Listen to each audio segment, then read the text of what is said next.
Armwrestling friends, welcome back to a new episode of Hellboy Armwrestling Entertainment. Here's your personal Hellboy, and we are back on our little family armwrestling vcast after a longer period of time. So next week I'm going to Brasov for the European Championships. So as you can see, I'm getting a little thinner, a little leaner for the 70 kg class. So cross fingers for me.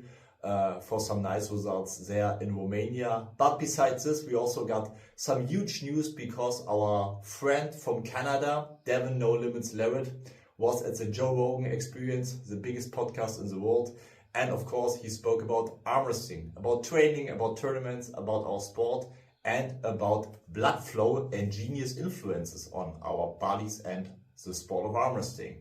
So in 2018, I had a little chat about this topic with Devon together here in Germany. So we talked about this, and as you can imagine, your Hellboy made it to the Joe Rogan Experience podcast. Yay!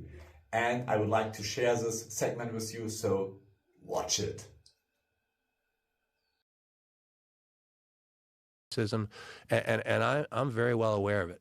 And I think that if you were to... Can I stop you there? Yeah, yes. We say heaps of criticism by who, and is it valid?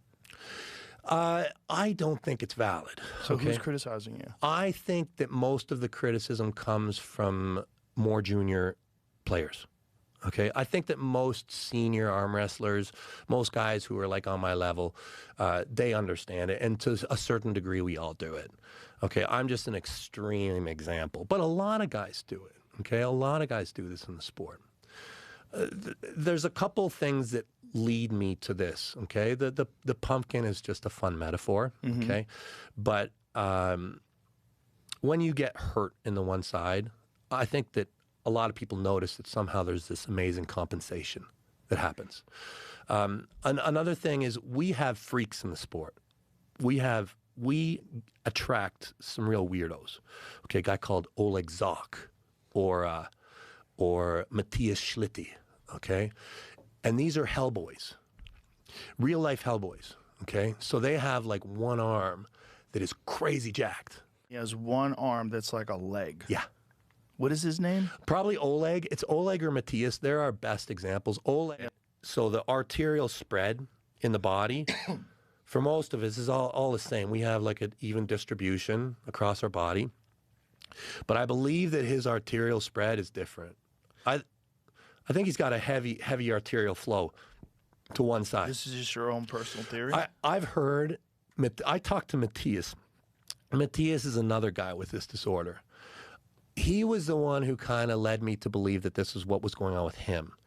And so this made me believe that there was so much value in blood flow alone when it comes to the expression of what you are. Like, I think anything that just gets more blood flow enhances. Yeah, the expression of the human being is largely determined by the circulation that the genetic, piece receives. And I think with guys like this, it happened like in utero. This is Matthias, right? Same deal. Yeah, and he's like German national champion kind of level. Yeah, and like it's hard to compete with. Right, but how much of that is just work with the right side over and over and over again, and how much of it is, you think, a genetic component? With these guys, it's a lot of genetic. Really? Yeah, with them. But I believe the reason why it's expressing that way is because of an arterial spread. Okay, and talking to Matthias, he's the one that led me to believe that initially. Is that arterial spread influenced by work? Like, does it change the expression of the arteries in the muscles? I think you can influence blood flow, for sure. Like, I think if you are repeatedly working one region very heavily, your circulatory system is going to adapt. Like, my endurance...